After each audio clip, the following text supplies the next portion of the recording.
सादर नमस्ते। जी हाँ, नमस्ते।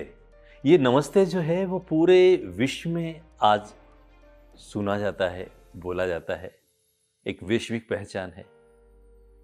यह है हिंदी की विशेष पहचान। हिंदी, जैसा कि कहा गया है, निज भाषा उन्नति अहे सब उन्नति को मूल, बिन निज भाषा ज्ञान के मिटे न ही को शूल। यानी हमारी भाषा, हमारी राष्ट्रभाषा, हमारी राजभाषा, हमारी मातृभाषा, उसकी उन्नति में ही हमारी उन्नति है, जिसमें हम अपने भावों की अभिव्यक्ति करते हैं। और वह हमारे स्वयं की, परिवार की, समाज की, राष्ट्र की एक शक्ति है। बहुत पहले जब हमारा राष्ट्र अंग्रेजों का, उसके पहले मुगलों का दास था, तभी महात्मा गांधी जी ने कह दिया था कि हमारे राष्ट्र की भाषा, हिंदी भाषा, पूरे राष्ट्र को एक सूत्र में बांधने वाली भाषा रहेगी।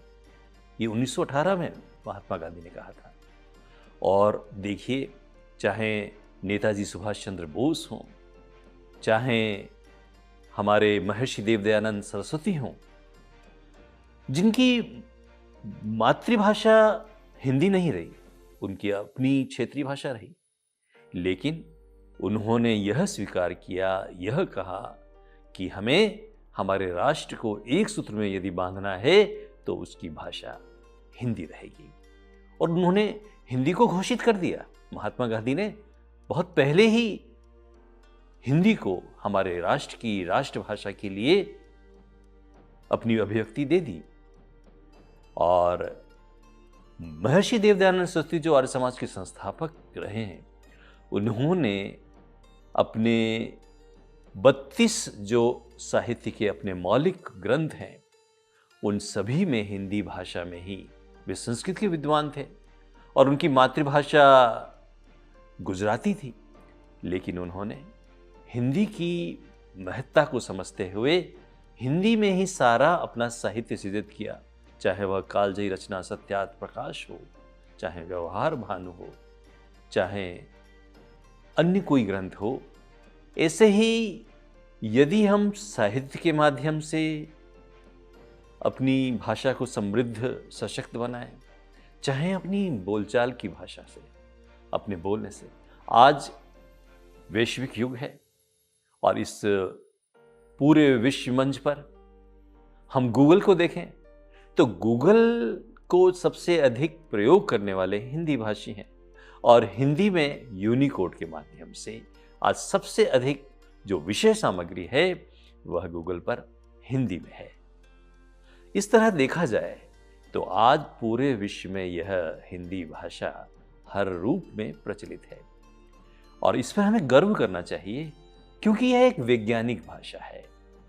संस्कृत, जो कि सभी विश्व की भाषाओं की जननी है, उससे निकली है देवनागरी लिपि। इसका भी विशेष ध्यान रखा गया। हमारे सभी स्वतंत्रता सेनानी और हमारे जो राजनेता रहे, राष्ट्र नायक रहे, कि आज भी यह कहा जाता है, इसकी प्रेरणा दी जाती है हमारे राजनेताओं द्वारा, कि हम देवनागरी लिपि, चाहे हमारी क्षेत्रीय भाषा की अलग लिपि हो, उसका भी सम्मान हो, लेकिन यदि ये जो क्षेत्रीय भाषाएं हैं उनमें भी उनकी जो लिपि है वह नागरी लिपि हो, तो उससे हमारा जो राष्ट्र है उसकी अलग विशिष्ट पहचान होगी। यह एक तरह का षड्यंत्र होता है जब संकीर्ण मानसिकता से क्षेत्रीयवादिता को, छोटे छोटे टुकड़ों में बांटने की बात को, और उस रूप में क्षेत्रीय भाषाओं को अधिक महत्व देकर, अंग्रेजी भाषा को अधिक महत्व देकर, हिंदी भाषा को, जो कि सर्वश्रेष्ठ भाषा है, आर्य भाषा है, उसको हम कमतर आंकें, यह एक तरह का षड्यंत्र है। हमें समझना चाहिए, हमारे राष्ट्र को यदि एकता के सूत्र में बांधना है तो हमें हिंदी स्वयं बोलनी है, लेखन में काम में लेनी है, साहित्य सृजन में काम में लेनी है और इसे सरल बनाना है। हिंदी, जैसा कि यह ऐसी भाषा है जिसमें अन्य भाषाओं के भी शब्द हैं, तो यह स्वीकार कर लेती है। तो सरलीकरण होगा, जैसे कि उदाहरण के तौर पर हम देखें, रेल, बैंक, ये अंग्रेजी के शब्द हैं, लेकिन इन्हें हम हिंदी के रूप में अपनाते हैं, मानते हैं। रेल को हम लोह पथ गामिनी नहीं कहते, रेल के सिग्नल को लोह पथ गामिनी का ऊचक नीचक यंत्र नहीं कहते। हम जो हमारी बोलचाल की जो भाषा है उस रूप में उसे स्वीकार करके हिंदी को हम विश्व स्तर पर, जो कि है भी, बहुत सारे विश्वविद्यालय हैं विश्व भर में जहां हिंदी का शिक्षण होता है, इस रूप में हम निश्चित रूप से हिंदी को अपने प्रयासों से अधिक सम्मान देकर इसे अधिक से अधिक हम प्रचलित कर सकते हैं।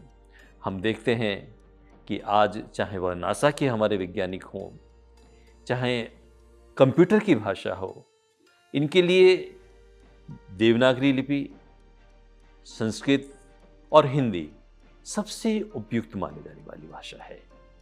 और हमारे जो रामचरितमानस है हिंदी में, इस तरह से अन्य जो साहित्य है उसके माध्यम से हम हिंदी का प्रचार प्रसार करके उसे एक सम्माननीय स्थान पूरे विश्व में, आज संयुक्त राष्ट्र अमेरिका में, चाहे वह संयुक्त राष्ट्र संघ हो, वहाँ हिंदी की गूंज होती है। हमारे राष्ट्र के भारत रत्न प्रधानमंत्री अटल बिहारी वाजपेयी ने सबसे पहले संयुक्त राष्ट्र संघ में हिंदी में ही तो अपना उद्बोधन दिया था। अभी जो हमारे यशस्वी प्रधानमंत्री हैं, उन्होंने एक संयुक्त राष्ट्र अमेरिका में एक प्रेस कॉन्फ्रेंस में हिंदी में अपनी बात कही, तो एक पत्रकार ने कहा कि क्या आपको अंग्रेजी नहीं आती है? तो अमेरिका के राष्ट्रपति ट्रंप ने कहा, इन्हें बहुत अच्छी अंग्रेजी आती है, लेकिन ये हमारे राष्ट्र को गौरव बढ़ाने वाली भाषा है हिंदी, इसका हम यहाँ पे प्रयोग कर रहे हैं। तो ये हम सभी की व्यक्तिगत जिम्मेदारी है, उत्तरदायित्व है कि हम अपने जीवन के प्रयोग में लाएं, हम रोजगार से हिंदी को जोड़ें। डिजिटल वर्ल्ड में, ये जो डिजिटल विश्व है, उस पटल पर हम हिंदी को एक सम्माननीय स्थान दिला पाएं। इसी अपेक्षा के साथ एक बार फिर नमस्ते, जय हिंद, जय भारत।